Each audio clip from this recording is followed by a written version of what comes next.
Asia থেকে Africa গেল কয়েক বছর ধরে চীনা ঋণ নিয়ে আলোচনা সর্বত্র। পশ্চিমা অর্থনীতিবিদরা এ ঋণের সমালোচনা করে থাকেন। তারা এটিকে বলেন ঋণের ফাঁদ, যদিও চীন এই অভিযোগ বরাবরই অস্বীকার করে আসছে। চীনা ঋণ নেওয়া শীর্ষে দেশগুলো কারা, এ নিয়ে এক ধরনের কৌতূহল আছে। এইট ডাটার 2023 সালের এক রিপোর্ট অনুযায়ী এসব ঋণের মধ্যে শতকরা 80% ঋণ গ্রহীতা দেশ আর্থিক সংকটে। চীনের কাছ থেকে ঋণ নেওয়া শীর্ষ 20টি দেশের তালিকা প্রকাশ করেছে online visual capitalist.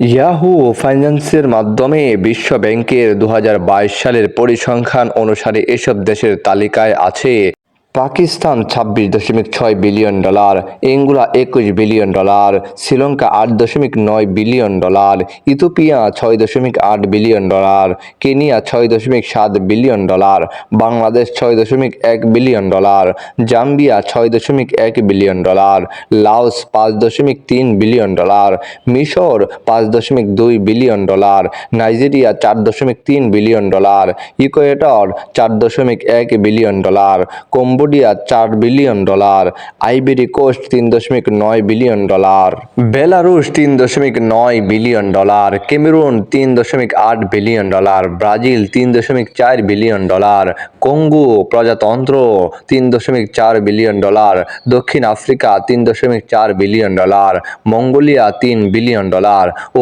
Argentina $2.9 billion.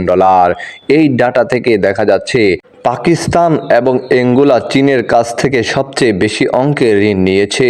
উভয় দেশে বিভিন্ন অবকাঠামো ও জ্বালানি প্রকল্পের জন্য চীন থেকে বিলিয়ন বিলিয়ন ঋণ নিয়েছে। একই সঙ্গে উভয় দেশ তাদের ঋণের বোঝা মেটাতেও লড়াই করছে। 2024 সালের ফেব্রুয়ারিতে চীন পাকিস্তানকে $2 বিলিয়ন ঋণের মেয়াদ বাড়িয়েছে। 2024 সালের মার্চের পরপরই অ্যাঙ্গোলা তার বৃহত্তম ঋণদাতা চায়না ডেভেলপমেন্টের ব্যাংক এর সঙ্গে নিম্ন মাসিক ঋণ পরিশোধের জন্য আলোচনা চালিয়েছে। চীন তার বেল্ট অ্যান্ড রোড ইনিশিয়েটিভ এর মাধ্যমে উন্নয়নশীল দেশগুলোকে $1 ট্রিলিয়ন বেশি প্রতিশ্রুতিবদ্ধ তহবিল প্রদান করেছে। বিআরআই একটি বিশাল অর্থনৈতিক উন্নয়ন প্রকল্প যার লক্ষ্য চীন এবং এশিয়া, আফ্রিকা এবং ইউরোপের দেশগুলোর মধ্যে বাণিজ্য বাড়ানো। অনেকে বিশ্বাস করেন যে অদূর ভবিষ্যতে এই ঋণ প্রবাহ একটি সমস্যা হতে পারে।